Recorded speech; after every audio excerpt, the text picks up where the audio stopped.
मी माझ्या मित्राकडून हेच ऐकत आलो होतो की कमी वयाच्या बायकोचे खूप फायदे असतात. एक म्हणजे ती भीती आणि लाजेफार तर फार कमी बोलते. तिला दुनियादारीची जास्त समज नसते. ज्या रंगात तिला रंगवशील त्या रंगात ती सहज रंगते. नवऱ्याचे प्रत्येक सांगणं ऐकते. तिचा मेंदू अजूनही लहान असतो आणि ती नवऱ्यापासून नेहमी घाबरलेली दडपलेली राहते. त्याच्या तुलनेत मोठ्या वयाच्या बायका अनेकदा तोट्याच्या पडतात, कारण त्या समजूतदार असतात. छोट्या छोट्या गोष्टींना खूपच मोठं करून सांगतात, घरात वादविवाद करतात आणि संपूर्ण घरावर स्वतःचा अधिकार मिळवण्याचा प्रयत्न करतात. मित्राच्या या सगळ्या बोलत्यावरून मीही ठरवून टाकलं होतं की मीही कमी वयाच्या मुलीशीच लग्न करणार. म्हणून मी घरी माझ्या आईला सरळ सांगितलं की मला कमी वयाची मुलगीच पाहिजे. तुम्ही माझ्यासाठी एखादी कमी वयाची मुलगी बघा. माझं बोलणं ऐकून माझी आई माझ्याकडे पाहू लागली आणि म्हणाली, काय निर्लज्जासारखं बोलतोयस तू? कमी वयाच्या मुलीला घर सांभाळता येईल की नाही याची खात्री आहे का तुला? आपल्या वयाच्या आसपासची मुलगी आणलीस तर ती घरही सांभाळेन आणि तुलाही सांभाळेन. पण मी आईचं काहीही ऐकून घेतलं नाही. मी ठामपणे म्हणालो, मला लग्न करायचं आहे तर कमी वयाच्या मुलीशीच करणार, नाही तर मी लग्न करणार नाही. माझं वय 30 वर्षाचं झालं होतं आणि मला बायको हवी होती, तीही कमी वयाची. मी घरचा एकुलता एक मुलगा असल्यामुळे शेवटी आईला माझी अट मान्य करावी लागली आणि त्यांनी माझ्यासाठी कमी वयाची मुलगी शोधायला सुरुवात केली. लवकरच अशी एक मुलगी मिळाली जी मला पण आवडली आणि आईलाही.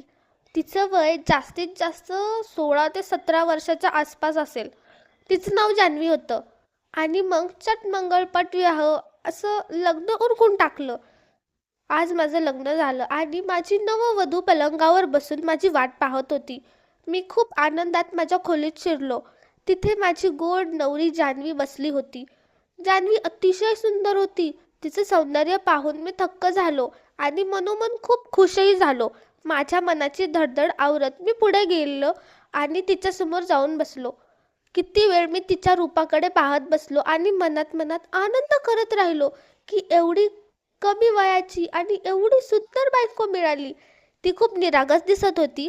याआधी मी जान्हवीला फक्त फोटोमध्येच पाहिलं होतं, पण प्रत्यक्षात ती त्याहूनही जास्त सुंदर होती. मला जाणवलं की तिचे हातपाय थरथरत होते. ती खूप घाबरलेली होती आणि तिचा असा घाबरलेला चेहरा बघून मला विचित्र आनंद होत होता. माझ्या मित्रांनी जी पट्टी माझ्या डोळ्यावर बांधली होती ती अजूनही माझ्या मनात घट्ट धरून ठेवली होती. त्यांनी मला सांगितलं होतं की बायकोची जास्त स्तुती करू नको. पहिल्याच रात्री तिला इतकं घाबरून ठेव की ती कधीच तुझ्यावर चढू पाहणार नाही, नाहीतर नंतर तू तिला हाताळू शकणार नाहीस. आणि मी त्यांच्या बोलण्याप्रमाणेच वागत होतो. म्हणूनच जान्हवीला इतकं दडपलेलं पाहून मला खूप समाधान वाटत होतं की अजून काही न करताही ती माझ्यापासून घाबरलेली आहे. या घाबरलेल्या मुलीला अजून थोडं घाबरूया असे माझ्या मनात आले आणि मी मोबाईलवर 2 मिनिटाचा टायमर लावला. 2 मिनिटांनी फोनची रिंग वाजली. मी खोलीच्या एका कोपऱ्यात जाऊन कुणाशी तरी खूप रागाने बोलायला लागलो. मी म्हणालो, आज माझं लग्न झालं आहे आणि तुला ह्याच वेळेत ही वाईट बातमी द्यायची होती. तुला माहीत नाही का मी किती चिडक्या स्वभावाचा आहे. मला फालतू बडबड अजिबात आवडत नाही. मला राग आला की मी समोर कोण आहे हेही बघत नाही. ज्यांना आपली काळजी असेल त्यांनी माझ्यासमोर जास्त बोलत नाही. आणि तू माझ्याशीच वाद घालतोस. उद्या सकाळी तुझ्याकडे येतो आणि तुला सुधारतो, नोकरीतून बाहेर काढून टाकतो, कारण चुका मला माफच नाहीत. हे सगळं मी खास करून जान्हवीने ऐकावं म्हणूनच मोठ्याने बोलत होतो. मग मी तिच्याकडे परत आलो आणि तिला आणलेली अंगठी दिली. तिने ती अंगठी माझ्या हातातून घेतली आणि टेबलवर ठेवली. तिचा हा स्वभाव मला फार वाईट वाटला. मी तिला म्हणालो, ती घाल. ती म्हणाली, मला अंगठ्या आवडत नाहीत. तिचं हे बोलणं ऐकून मला प्रचंड राग आला. पण एवढी सुंदर रात्र मला खराब करायची नव्हती. मी तिचा हात पकडला, पण तिने अचानक झटक्याने आपला हात मागे ओढून घेतला. तिच्या चेहऱ्यावर असे भाव आले जणू तिला खूप घाम फुटत होता. तिचे हातपाय भीतीने थरथरत होते. मी अजून काही बोललोही नव्हतो आणि तरी पण ती भीतीने थेट बेशुद्ध झाली. तिला बेशुद्ध पडताना पाहून मी गोंधळलो. आता काय करू? कारण जर मी बाहेर जाऊन सगळ्यांना सांगितलं तर लोक चुकीचा अर्थ काढतील आणि मग माझी बदनामी होईल. मी कोणाच्या नजरेत उचलून बघण्यालायकीही राहणार नव्हतो. हे सगळं विचार करून मी आणखी घाबरलो. मग माझ्या परीने शुद्धीवर आणण्याचा मी खूप प्रयत्न केला. तिच्या चेहऱ्यावर पाणी शिंपडलं, तिला हलवून जागं करण्याचा प्रयत्न केला, पण ती तरीही शुद्धीवर आली नाही. मग काळजीपोटी मी खोलीतच चकरा मारू लागलो आणि विचार करू लागलो की ही समस्या कोणाला सांगू. माझे आई वडील तर आधीपासूनच मोठ्या वयाची मुलगी आणायची म्हणत होते, कारण त्यांना घराची सगळी कामं सांभाळता येतील अशी मुलगी हवी होती. आई म्हणायची की 16-17 वर्षाची मुलगी काय काम करणार. त्यांना सुबुद्ध, सुसंस्कृत आणि घर सांभाळू शकणारी सून हवी होती. पण मी सगळ्यांच्या इच्छेविरुद्ध जाऊन स्वतःच्या हट्टाने कमी वयाच्या मुलीशी लग्न केलं. आता जर मी सर्वांसमोर जाऊन सांगितलं की ती बेशुद्ध पडली आहे तर सगळे माझी खिल्ली उडवतील. कमी वयाच्या मुलीशी लग्न करशील तर असेच होईल. 1 तास उलटला पण ती शुद्धीवर आली नाही. तेव्हा मी माझ्या एका मित्राला फोन केला आणि सगळी गोष्ट सांगितली. माझं बोलणं ऐकून तो जोराने हसू लागला. हसत हसत त्याचं पोटही दुखू लागलं. त्याची हे हसणं मला अजूनच राग आणू लागलं. मी म्हणालो, हसण्याची वेळ नाहीये, मला तुझी मदत हवी आहे. घरात कोणालाही सांगायचं नाहीये. बस ती शुद्धीवर आली की माझं काम झालं. हिवाळ्यातही मला घाम फुटत होता. माझ्या मित्राची पत्नी डॉक्टर होती म्हणून मी त्याला फोन केला होता. कदाचित तिच्याकडून काही मदत मिळेल म्हणून. तो म्हणाला, काळजी करू नकोस, मी माझ्या पत्नीला घेऊन तुझ्या घरी येतो. हे ऐकताच मी अजूनच अस्वस्थ झालो, कारण लग्न आटोपून पाहुणे गेले होते आणि घरचे सगळे झोपायची तयारी करत होते. अशा वेळी कुणी घरी आलं तर लगेच समजेल की खोलीत काहीतरी झालं आहे. मग मी स्वतःवरच रागवू लागलो. का उगाच मदत मागितली? मी त्याला लगेच थांबवलं. तुझ्या पत्नीला घरी घेऊन येऊ नकोस, माझी बदनामी होईल, मला प्रश्न विचारले जातील. तेव्हा तो म्हणाला, ठीक आहे, मग मी फोनवरच माझ्या पत्नीला तुझ्याशी बोलायला लावतो. हे मला ठीक वाटलं आणि मी त्यांच्या डॉक्टर पत्नीशी बोलायला सुरुवातही केली. मी जान्हवीला शुद्धीवर आणण्याचे उपाय विचारू लागलो. ती म्हणाली, जान्हवीच्या पायाच्या तळांना मालिश कर आणि तिला ऊब मिळावी म्हणून तिला चादरीत गुंडाळ. थंडीमध्ये ऊब मिळाली की शुद्धीवर येईल. तिचं म्हणणं ऐकून मी तसंच करू लागलो, पण तरीही जान्हवीला शुद्ध काही आली नाही. माझा मित्र मागून बडबडत होता आणि त्याची पत्नी सतत नवे उपाय सांगत होती. मी खूपच त्रस्त झालो. शेवटी मी खोटं सांगितलं, जान्हवीला शुद्ध आली आहे. प्रत्यक्षात ती अजूनही बेशुद्ध पडली होती. पण मी इतका परेशान झालो होतो की खोटं बोलणं मला भाग पाडलं. मी दोघांचे आभार मानले आणि फोन ठेवला. मग मी त्रस्त होऊन माझ्या डोक्याला हात लावला. मला काहीच सुचत नव्हतं.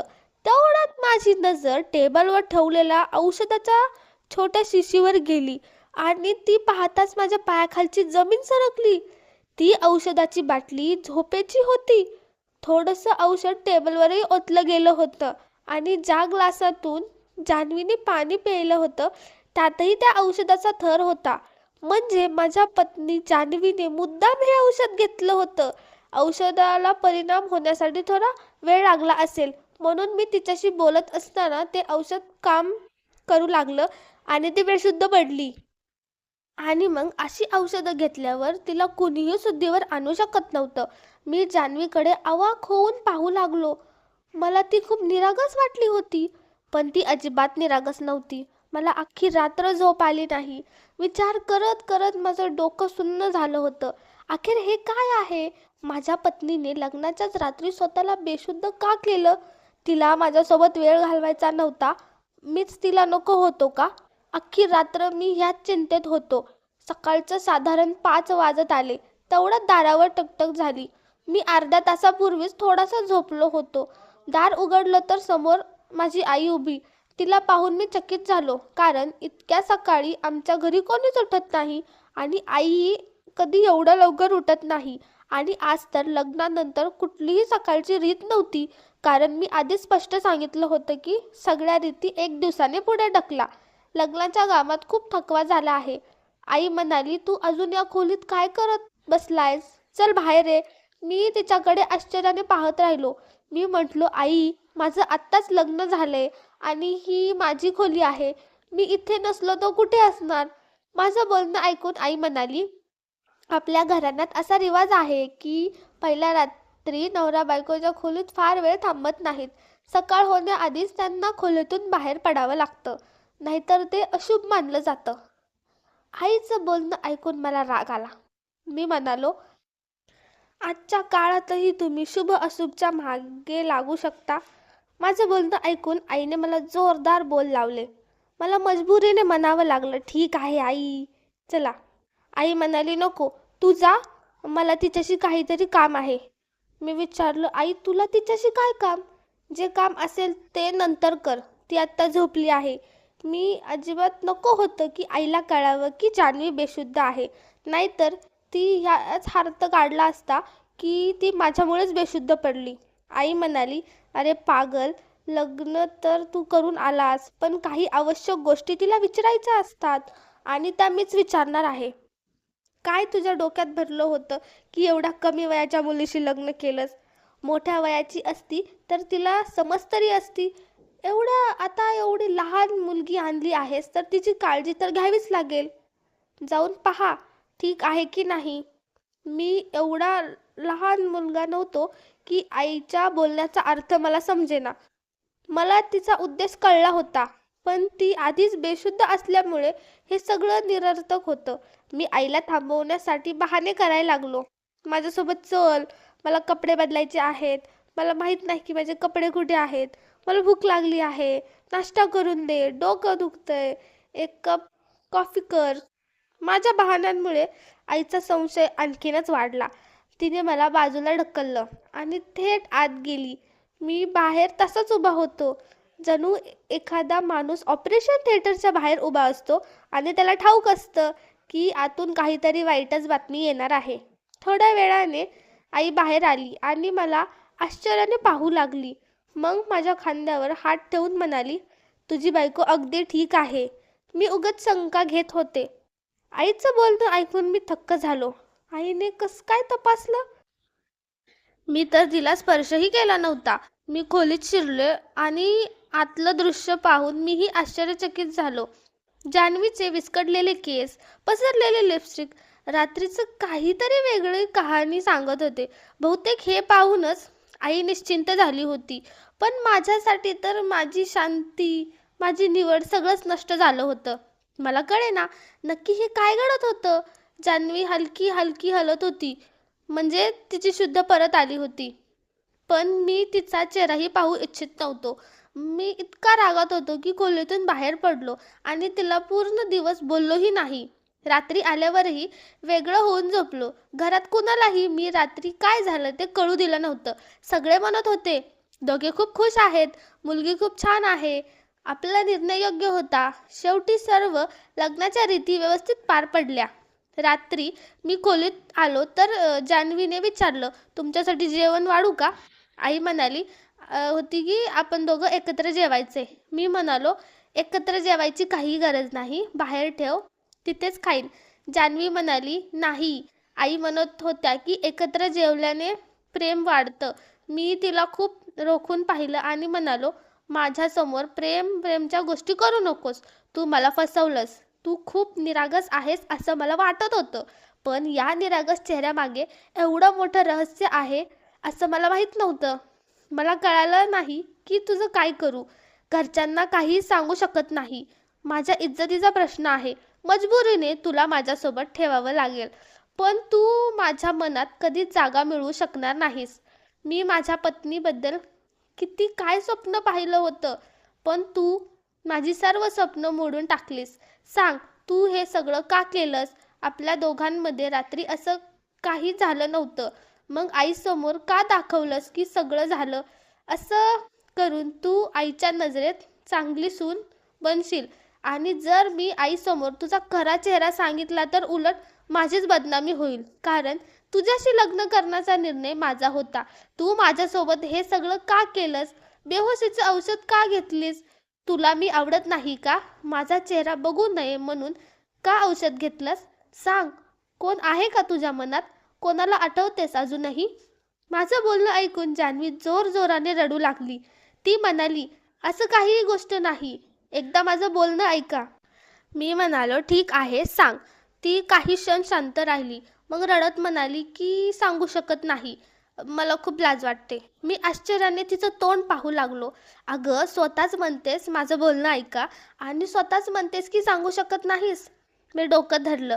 मी मनातच म्हटलं, आणखी सांगा. कमी वयाची मुलगी आता जेला. मी जान्हवीला रडत सोडून रागाने खोलीबाहेर पडलो. घरात अजूनही काही नातेवाईक थांबले होते. जान्हवी सगळ्यांसमोर माझ्याशी अशा प्रेमाने बोलत होती जणू आमच्यात खूप प्रेम आहे. आम्हाला जवळजवळ पाहून नातेवाईकही म्हणत, दोघात तर खूप प्रेम आहे. देव दोघांची जोडी टिकावो. हे ऐकून आई अभिमानाने म्हणायची, होय, शेवटी मुलगा कोणाचा आहे? मी संस्कारच असे दिले आहेत की बायकोशी प्रेमाने राहावं. सगळे मला नशीबवान समजत होते. पण खरी परिस्थिती अगदी उलट होती. आमच्या लग्नाला 7 दिवस झाले होते आणि मी जान्हवीला स्पर्शही केला नव्हता. आता तर मला जाणवू लागलं होतं की मी फार मोठी चूक केली आहे. मला एखाद्या समजूतदार मुलीशीच लग्न करायला हवं होतं. किमान माझं आयुष्य असं तरी झालं नसतं. तिला काही समस्या असती, काही अडचणी असती तर तिने किमान सांगितले तरी असती. कधी कधी माझ्या मनात येऊ लागलं की आईला सगळं सांगून टाकावं. पण मग मी स्वतःलाच थांबवत होतो. कारण आई मला उलट तिरस्काराने म्हणाली असती, आणखी आण कमी वयाची मुलगी. आता सहन कर. माझं मन तिच्याजवळ जायला तयारच होत नव्हतं. मान्य आहे की जान्हवी खूप सुंदर आहे, पण मीही काही कमी नव्हतो. मीही चांगला स्मार्ट होतो. तरीही जान्हवी माझ्यापासून एवढी दुरावलेली का दिसत होती? आता मला पक्की शंका येऊ लागली होती की नक्कीच ती कोणावर तरी प्रेम करत असेल. तिचं कुणाशी तरी नातं असेल आणि तिच्या घरच्यांनी जबरदस्तीने माझ्याशी तिचं लग्न लावून दिलं असेल. ही कल्पना येताच माझं हृदय मोडलं. कारण मी जान्हवीवर प्रेम करू लागलो होतो. तिच्या निरागसपणावर, तिच्या सौंदर्यावर. माझ्या मनात हळुवारपणे तिच्याबद्दल प्रेमाचे कळी उमलू लागल्या होत्या. ती इतकी गोजरी, इतकी नाजूक होती की ती रडत असतानाही माझ्या मनात एकच इच्छा होत होती, तिला माझ्याशी घट्ट मिठीत घेऊन सांगावं की तू कुठल्याही भीतीत राहूच नको. मी तुला आयुष्यभर आनंदी ठेवन. पण जान्हवी मला कधीच तसं करू देत नव्हती. मी खूप दिवस ही समस्या मनात बाळगून राहिलो. शेवटी मी हे प्रकरण एखाद्या अनोळखी माणसाला त्याच समस्या म्हणून सांगितलं. तो माणूस म्हणाला, काही मुली फार निरागस असतात, त्यांना प्रेमाची गरज असते. त्यांच्याशी प्रेमाने वागलं तर त्या हळूहळू सामान्य होतात. पण जान्हवीवर प्रेमाचाही काही परिणाम होत नव्हता. दिवसभर ती माझ्याशी हसत खेळत बोलायची, पण रात्री मात्र माझ्यापासून पळायची. जणू मी तिला खाऊच. एक दिवस मी जान्हवीला विचारलंच, जान्हवी, एक प्रश्न विचारू? त्या रात्री तू स्वतःला का बेशुद्ध केलंस? माझं बोलणं ऐकून ती काही वेळ शांत राहिली. मग हळू आवाजात म्हणली, मी नको होतं की तुम्ही माझ्यापाशी नफरत करा. मला नको होतं की तुम्ही माझ्या जवळ या. कारण मग तुम्हाला माझा राग आला असता आणि मला नको होतं हे. तिचं बोलणं ऐकून मी थक्क झालो. मी विचारलं, तुझ्या जवळ आल्याने मला तुझा राग का येईल? तू माझी पत्नी आहेस. जितक्या जवळ येऊ तितकं प्रेम वाढतं.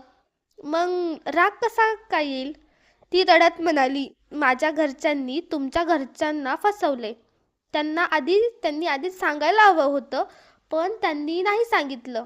तुम्हाला वाटत असेल की माझ्या आयुष्यात कोणीतरी आहे, तर तसं काहीच नाही. मी तर हवं तरीही माझ्या आयुष्यात कोणालाही जागा देऊ शकत नाही. हे ऐकून मला थोडं बरं वाटलं की तिच्या जीवनात दुसरा कोणी नाही. पण दुसरी गोष्ट ऐकून माझं अंग शहारलं. जान्हवी पुढे म्हणाली, मला एक जन्मजात आजार आहे. मला कधीही पिरियड्स आले नाहीत. डॉक्टरांनी सांगितलं होतं मी कधीही आई बनू शकत नाही आणि मी माझ्या पतीला सुखही देऊ शकणार नाही. माझ्या अंगावर काटा आला.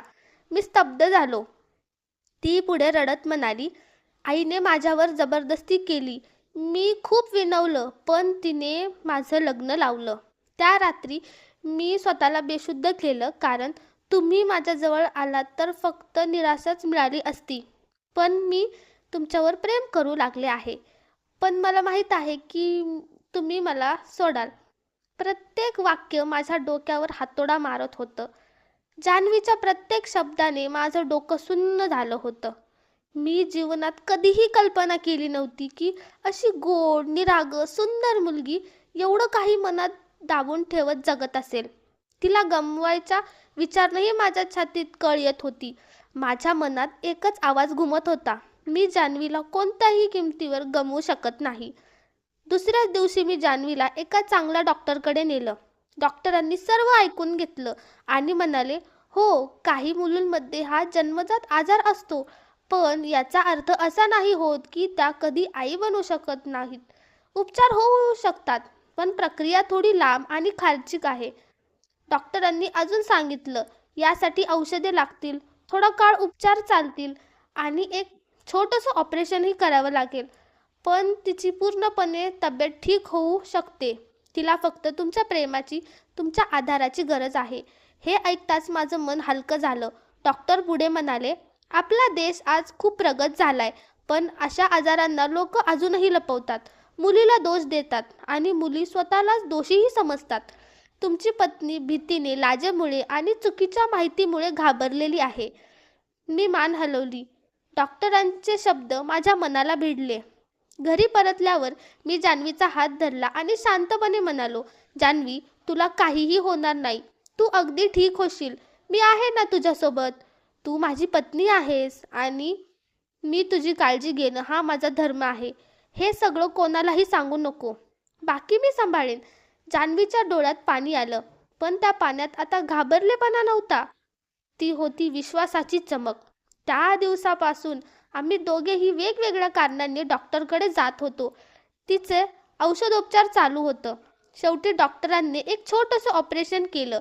त्या काळात मी घरात एक बाई ठेवली होती, जी सगळं कामं करायची. जान्हवीने तब्येत बिघडण्याचा बहाणा करून 2 आठवडे आराम केला. हळूहळू औषधांनी, उपचारांनी आणि माझ्या प्रेमाने जान्हवी पूर्वीसारखी नव्हे तर त्याहूनही सुंदर आणि आत्मविश्वासी होऊ लागली. आमच्या लग्नाला 6 महिने झाले होते. आता जान्हवी पूर्णपणे ठीक झाली होती, पण मी तिला वेळ देत होतो. कुठलीही घाई करत नव्हतो. माझ्या मते प्रेम म्हणजे संधी देणं, दडपण आणणं नाही. एका रात्री मी खोलीत होतो. जान्हवी हळूच माझ्याकडे आली. पहिल्यांदा त्या एका क्षणाने माझ्या आतलं सगळं तुटून बाहेर पडलं. मी तिला घट्ट मिठीत घेतलं आणि त्या पुढील काही क्षण आमच्या जीवनातील सर्वात सुंदर आणि हसीन ठरले. त्या रात्रीनंतर आम्ही दोघे एकमेकांशिवाय अपूर्ण वाटू लागलो आणि आज आम्ही खूप आनंदात, प्रेमात, एकमेकांवर विश्वास ठेवून जगत आहोत. कारण खरं तर नातं तेच असतं जिथे कमतरता महत्त्वाच्या नसतात, तर एकमेकांना सावरण्याची ताकद महत्त्वाची असते. प्रेम जखमा लपवत नाहीत, त्यांना भरून काढत. आणि जेव्हा 2 हृदय एकमेकांवर विश्वास ठेवतात, तेव्हा कुठलंही वादळ त्यांना वेगळं करू शकत नाही.